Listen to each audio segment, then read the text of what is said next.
माधुरी को जो है अपने पैरों की बेड़ियां बना के भीख मांगने लगते।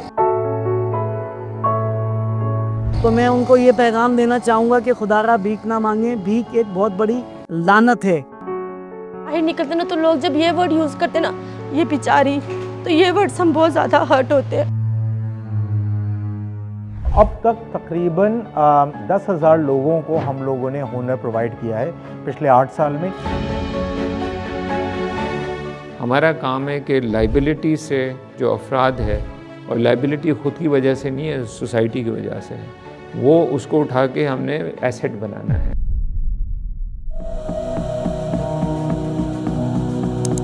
कराची का रिहायशी अदनान शबीर 1.5 साल की उम्र में ही पोलियो जैसे मर्ज का शिकार हो गया, लेकिन अपनी मजदूरी को कमजोरी बनने नहीं दिया और ना कभी किसी के आगे हाथ फैलाया। 2 बच्चों का ये बाहिम्मत बाप कराची की सड़कों पर रिक्शा चलाकर गुजारा करता है।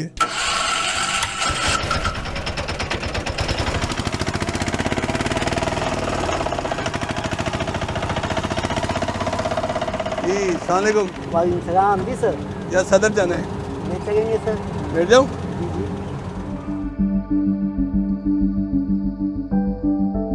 माशाल्लाह आप ये रिक्शा चला रहे हैं, किस तरह चला रहे हैं आपको? तो सर ये रक्षा जो है ये टोटल हैंड से जो है कंट्रोल होता है।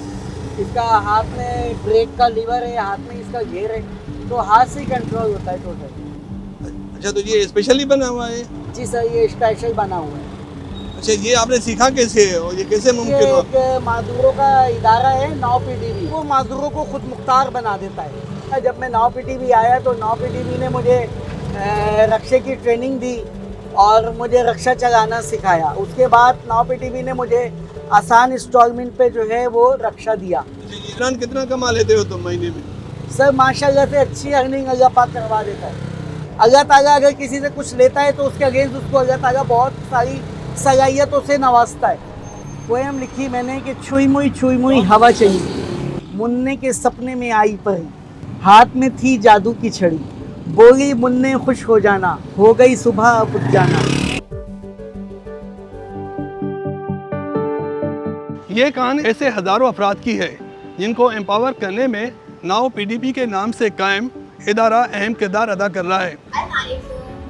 मेरा नाम वकास है, मेरा फेस साइड ये है, मैं पंजाब साइड से हूँ। कराची के अलावा हमारे मज़ीद 10 सेंटर हैं जो कि पूरे पाकिस्तान में फैले हुए हैं।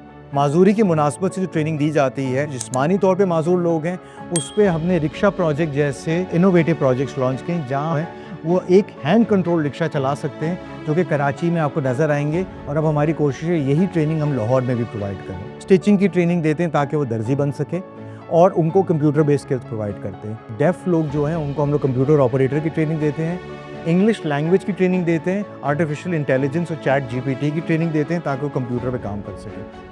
जब हम विजुअल इम्पेयर्ड और ब्लाइंड लोगों की बात करते हैं, call centre training, computer operator training की जब हम बात करते हैं, वो 2 ट्रेनिंग्स प्रोवाइड करते हैं। तो अब तक तकरीबन 10,000 लोगों को हम लोगों ने हुनर प्रोवाइड किया है पिछले 8 साल में।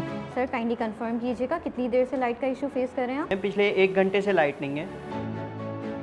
मेरा नाम इरल हुसैन है और मैं नाउकदीपी में काम करता हूँ एज विजुअल डिसेबिलिटी स्पेशलिस्ट। सो मेरी जो विजुअल डिसेबिलिटी ये बचपन से ही है। अच्छा, सो हमारे पास जो पर्सन विद विजुअल डिसेबिलिटी आते हैं, हम इनको स्किल सिखाते हैं। हमारे यहाँ पर बच्चे जो कंप्यूटर यूज़ करते हैं वो एक सॉफ्टवेयर है जिसको कहते हैं जॉज़, जॉब एक्सेस विद स्पीच। जॉज़ बुनियादी तौर पे करता ये है कि स्क्रीन के ऊपर जो भी लिखा हुआ आ रहा होता है, जो भी टेक्स्ट आ रहा होता है, जहाँ पर भी हमारा कंप्यूटर का कर्सर मूव कर सकता है, उस टेक्स्ट को हमें पढ़ के बताता है। जितना भी आपका एक्सेल का काम है वो सारा कर सकते हैं। डेटा मैनेजमेंट से रिलेटेड, डेटा से रिलेटेड जितना काम है, कोऑर्डिनेशन से रिलेटेड जितना काम है। अबव ऑल सिर्फ वोकेशनल ट्रेनिंग करके आप उसको रोड पे नहीं छोड़ देते हैं। हम जितनी भी लीडिंग कंपनीज़ इन पाकिस्तान, हम सब के साथ हम पार्टनरशिप करते हैं। एंड उसके बाद हमारा गोल ये होता है कि वो अपने इंडिपेंडेंट हो जाए। इवेंचुअली हमारे पे डिपेंडेंसी बिल्कुल ख़त्म हो जाए। हम बिजनेस में ना हम बैलेंस शीट देखते हैं, एक होती है लाइबिलिटी होती है, एक होती है एसेट्स होते हैं। हमारा काम है कि लाइबिलिटी से जो अफराद है, और लाइबिलिटी ख़ुद की वजह से नहीं है, सोसाइटी की वजह से है, वो उसको उठा के हमने एसेट बनाना है। ये मुझे पैदाइशी पोलियो नहीं हुआ था, मैं 1 साल की थी और मुझे बुखार हो गया, मेरी अम्मी ने मुझे नहला दिया, उसके साथ मुझे ये डिसेबिलिटी हो गई। बाहर निकलते ना तो लोग जब ये वर्ड यूज़ करते ना, ये बेचारी, तो ये वर्ड्स हम बहुत ज़्यादा हर्ट होते हैं। सर ज़िंदगी बहुत मुश्किल है, ट्रैवल करना सबसे ज़्यादा मुश्किल है हमारे लिए। अगर मैं नहीं निकलती तो मैं ये आज इस मुकाम पर ना होती कि मैंने सिलाई सीखी और अभी सिलाई करके शुक्र खुदावन करके मैं आज खुद अपना कमा रही हूँ। मैं किसी के मोहताज नहीं हूँ। ये नहीं कह सकते कि मैं डिसेबल हूँ, मैं कुछ कर नहीं सकती। अगर हम जब तक ये अपने दिमाग में बात रखेंगे ना कि हम कुछ नहीं कर सकते, तो वाकई में हम कुछ नहीं कर सकेंगे, हम एक जगह पे ही बैठे रहेंगे। तो हम कोशिश करें कि अपने आप को इतना कमज़ोर ना समझें, अपने आप को इस काबिल समझें कि हम सब नॉर्मल लोगों की तरह हम लोग खुद भी सब कुछ कर सकते हैं, बाहर आ जा सकते हैं।